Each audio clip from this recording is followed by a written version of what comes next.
Avec la brochure Bologne dans un monde qui change, quel futur pour les espaces européens de l'enseignement supérieur, de la recherche et de l'éducation, le ministère de la Fédération Wallonie-Bruxelles fait le point sur le processus de Bologne et l'internationalisation de l'enseignement supérieur. L'histoire de cette brochure nous ramène à une décision prise en 2019 par le groupe de suivi du processus de Bologne. The EHEA countries decided to launch a consultation on the future of the next decade of the process, because right now we expect to have a vision for the next 10 years. And so they launch at national level and among their national stakeholders, involving also international actors, a huge consultation. So I think that the most important part was also that one, for the communication of all the activity of the process in order to retake the process at the level of the real actors, students, researchers, institutions, etc. C'était une belle collaboration entre la direction des relations internationales du ministère d'une part et la direction générale de l'enseignement supérieur, de l'enseignement tout au long de la vie et de la recherche scientifique d'autre part, où on a pu mêler les compétences de personnes plus spécialisées au sujet des politiques internationales de l'enseignement supérieur, au sujet des politiques internationales de la recherche scientifique et au sujet des politiques internationales en lien avec l'apprentissage et la formation des adultes. On a observé que considérer seulement le processus de Bologne fermait peut-être un peu les perspectives et qu'en travaillant à un niveau européen, on voit d'office les liens qui se créent entre l'espace européen de l'enseignement supérieur d'une part, l'espace européen de la recherche d'autre part, le nouvel espace européen de l'éducation avec le projet des universités européennes et tout le secteur de la formation des adultes. En fait, on voit des liens entre ces différents espaces, des liens que l'on vit également au quotidien à travers les interactions avec nos différents collègues.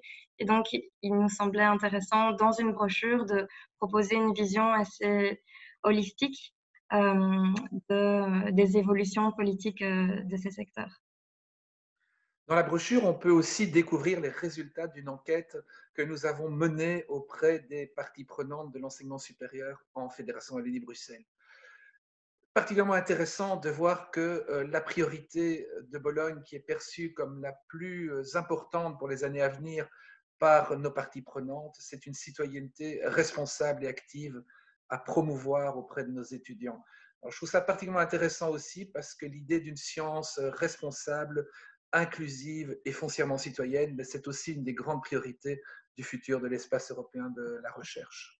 C'est assez intéressant justement dans la brochure de voir que tous ces espaces existent et je dirais que coexistent, mais avec souvent des logiques communes.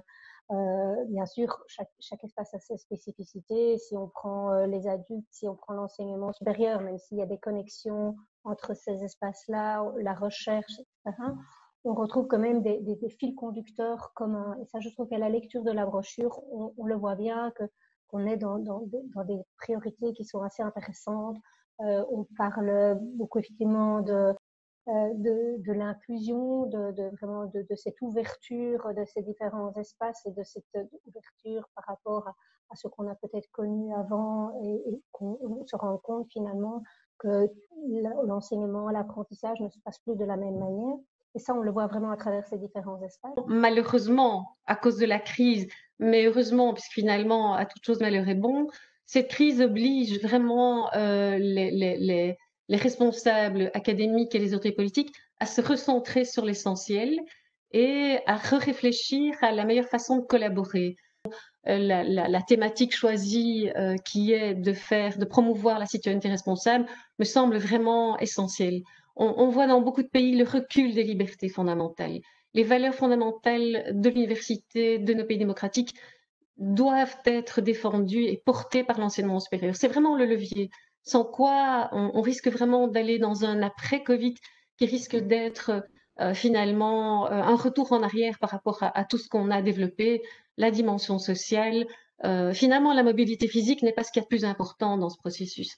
C'est vraiment la mise en commun de tous les moyens, qu'ils soient scientifique, technologique, mais aussi de réflexion. Et je pense que le rôle de l'enseignement supérieur, il est réellement là. Pour moi, c'est un moment crucial.